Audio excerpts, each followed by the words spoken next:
Well, hi, this is Ken with Village Green, and today I want to show you a spotlight of a landscape that we did for Daniel and Jen out in Murphy. So this landscape is in Murphy, and we installed this for Daniel and Jen, and they really enjoyed the process of picking out plants, and we showed them some photos, and they also came up with some ideas on their own. It was very much collaboration, which we absolutely love doing. Uh, so some of the plants that we used in this narrow spot here, that is a giant liribe, and we like to use that in the narrow spaces there because that'll get about 2 feet tall, but it won't take over the space, so you don't feel like you're squeezing past it to get up into the entry. They were saying, Daniel and Jen were saying, they really enjoy the Pringle yews.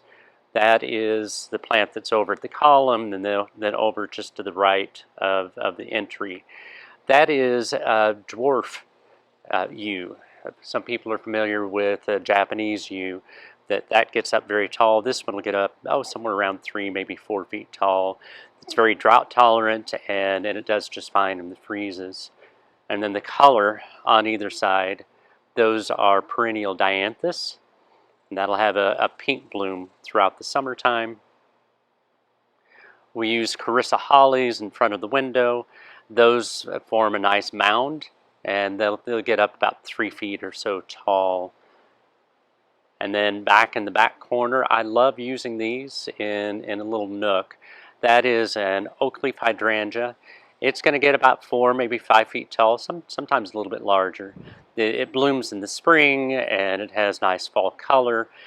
It drops its leaves in the wintertime, so I like to stick it in a shaded nook so that when it drops its leaves, you don't really notice it, but then the rest of the year as it comes back out, it becomes a nice specimen plant.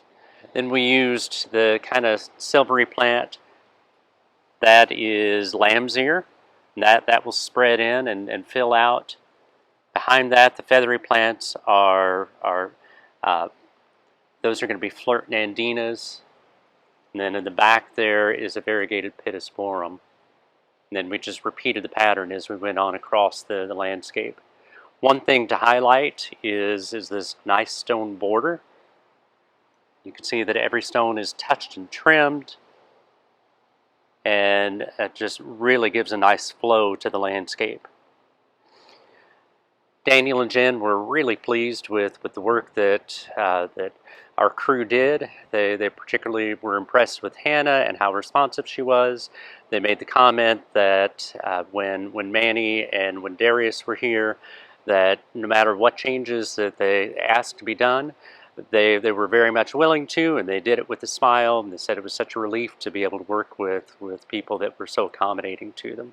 So they said it was just a very, very good experience, and they've already recommended our team to a friend of theirs. This is Ken with Village Green. If you like these videos, please send them on to your friends and family and subscribe to our YouTube channel. Village Green, growing plants, growing people, and growing relationships.